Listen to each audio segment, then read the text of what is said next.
I thought this was an April Fool's joke. I legit didn't think it was a real thing until the day I wrote this script, because out of everything we could be working on, mobile VR chat? Nah, at least this means I can turn up at a drinking night when I'm at home, am I right?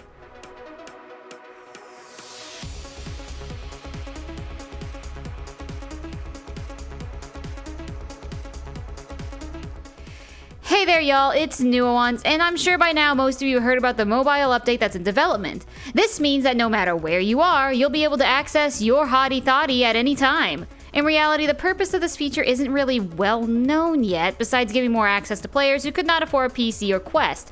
But what I do know is that the general response has been interesting. Let's cover the facts and feelings for this big change, starting with the facts. Firstly, while there are plans for this feature to be added to the iPhone, it's currently going to be tested on Android only. This is because Quest headsets already run on an Android build, so the transition to Android phone will be much easier than iOS. VRChat Plus members will gain access first to test this out in a few months before it's available to the public. An important note for those of you who are curious to try it out and have paid for VRChat Plus, once the testing begins, you'll be notified with a way to download the app, so let it be known now it will not be available in the App Store. And what about the iOS situation? Will the iPad generation have access to the game? The long and short is VRChat doesn't actually know yet. You can read the full dev update in my description, but because Apple runs differently than Android as well as PC, it could mean potentially 3 different versions of worlds and avatars, which they've already stated is not ideal and is why they don't want to give out too much information about the plans for that build yet. One thing that was clear though is that you will need a VRChat account to log in, as shown in one of the videos, so if you're planning on popping on and haven't merged your basic Steam account, it is time to do so. There's currently a lot that we don't know about this update yet because it's still in development and there's just too much that needs attending to give any accurate information. As of now, it's believed that you could handle the game with a device that runs at least 6GB of RAM, but more is always recommended. Since the details are so limited, there isn't much else to cover here minus the general opinion. Funnily enough, I've heard comments about how this new update will bring together Quest users and PC VR users against a common enemy, and the serious concerns players have with allowing the game to be easier accessible. Meanwhile, I've seen others be downright dismissive and think that while it's a random update, we've all come to get used to the erratic behaviors of VRChat's choices. This company is just like your 86-year-old grandmother who does what she wants with no rhyme or reason, and you just gotta follow her along to make sure she doesn't kill herself with random antics. Personally, I'm not the biggest fan of this edition. I know that when VRChat first came out to Quest, for example, tons of people were complaining that only kids would be the target audience since only kids own Quest. And I mean, if you've watched a single video of mine, you know I think that's a load of horse hooey. I've met and even know adults that use Quest, and it's actually way more common than you think because lots of people like the price point and cross-compatible ability of the Quest to run on PC. Yeah, of course there's going to be a ton of kids because it is the most accessible VR currently, but it is unfair to assume that all Quest users are going to be kids. I mean, because of that stupid belief, many creators don't even bother making their worlds Quest friendly and consider it a waste of time since it takes extra work and has no payoff. And the people who do make their worlds Quest friendly sometimes have absolutely zero clue on how to optimize the dang thing. It is so tiring trying to find cross-compatible worlds that actually have substance in the game for my World Hop events that aren't just hangout spots and also don't crash half of my lobby.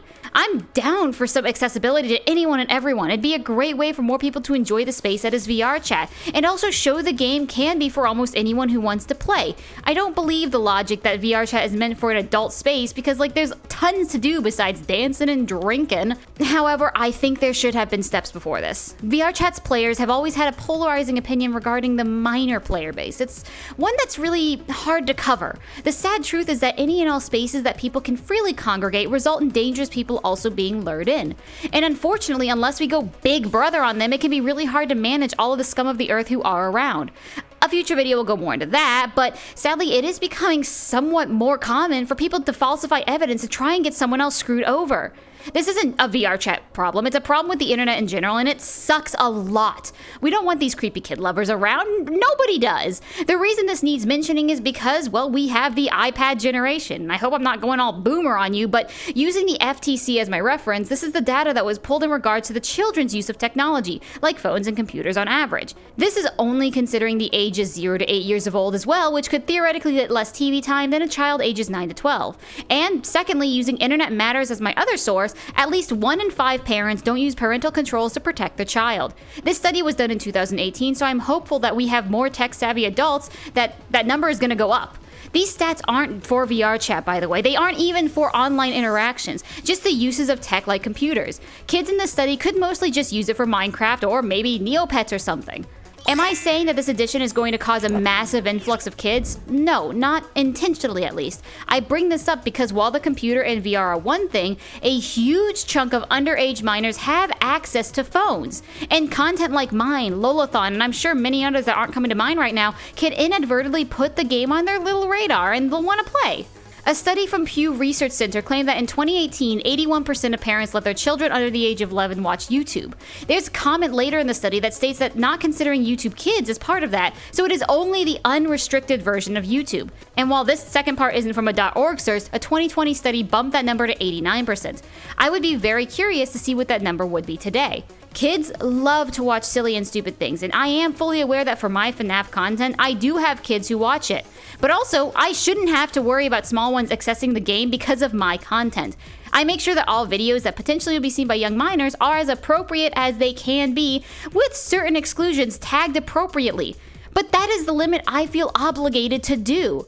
And that just gets into the whole messy drama of parents not parenting and, child safety and all that stuff. I'm not trying to say that VRChat is responsible or that they shouldn't do this because, ooh, kids. Long story short, if your kid's under 13, you shouldn't let them freely access the internet. Holy moly, that is bad parenting 101. Actually, according to one of these studies, children feel like they should have had parental controls until the age of 15 or 16, to which I agree with. And regarding VRChat, if they do want to make their game mobile friendly, then they should be able to without any of this mess concerning them. So why do I bother making this video and giving all that information and giving my opinion if I think that VRChat should just do it anyways? Well, it's not because I don't want the mobile version, it's because I want some changes in another feature that is mentioned in the game, our reporting feature. At the present moment, there is no adult content filter in VRChat. Maybe that'll change since more games are starting to implement it, but honestly, I feel like this should not be the main focus. Once, during a world raid with my community, a small child popped in with a basic avatar. We taught them the ropes, but I got a weird vibe from the kid, and it wasn't like they were just young, but they were purposely trying to act younger than they really were. They had a full-blown meltdown because we joined a black cat and, we joined a black cat. We all know the type of people there. My community hosts, Lord love them, they tried to help this kid calm down after hearing the curse word. The kid claimed to be 5, and honestly, I think it was someone a bit older pretending to be for attention? I don't know. They probably sounded more 9 or 10. Besides the point, I went to report them since they clearly stated they were 5 years old in a game that requires you to be 13 or up, and realized there is no option for underage. I may just be a stickler for the rules, but after looking through all the different options, you'd think there'd be at least a generic they broke TOS option for all the little things that aren't covered by the 4-tabbed reporting option. Also, Maddie, thank you for being my body to show off the report system. I swear I didn't actually report you. I saw someone whose username was literally what I think was their first and last name, followed by their birth year. And hearing them speak, it sounded like they were born in 2013. That purpose of this whole video is to push my hopes for an updated reported system. And I do want to mention my possible fallacy with this ideal, and that could be the numbers. Maybe VRChat's worried that if they make the option to report based on age, it'll showcase how easy it is to access to kids. Especially after that stupid TikTok how to prevent kids from getting on the app. Can they access my Wi-Fi? Beat crap. I can understand it. People are stupid and would take literally any kind of information they get that pushes their ideals and run with it until it runs out. Parents will do anything to excuse their child's behavior and blame someone else. I mean, for God's sakes, how many times have we seen an issue where a kid's in a place where they don't belong, and then the parent blames the people instead of blaming the kid that came into a space they weren't allowed to? We can look at Has Been Hotel, for example. That is a show that clearly states at the beginning of every single episode, this is for 18+. This is not for kids. Please do not watch it if you're a child. And then children watch it, and then the parents get upset that the child watches it and tries to blame the creators themselves. It's tiring. It's stupid. I mean, how many times have I heard that show got canceled by some 14-year-old because they aren't mature enough to understand that you can make bad characters for a story? Anyways, if they're concerned about the numbers, they should just have a basic breaking TOS option so that anything that breaches their terms of service can be labeled properly. Even add an option for the players to type in exactly what happened if they wanted. Most games have another section, so I feel it imperative to have here, if making more detailed reports isn't on their to-do list. And honestly, just like with the Quest, I think that a lot of adults will find use in the mobile update. Maybe maybe a small bit of blooming addiction now that you can access the game without a computer, but that's on the responsibility of the person themselves. VRChat isn't meant to baby its players, it's meant to be as hands-off as possibly it can be, minus for quality updates, TOS updates, and safety updates. The whole purpose is that the communities within build and refine the space that we have, and use it to our advantage.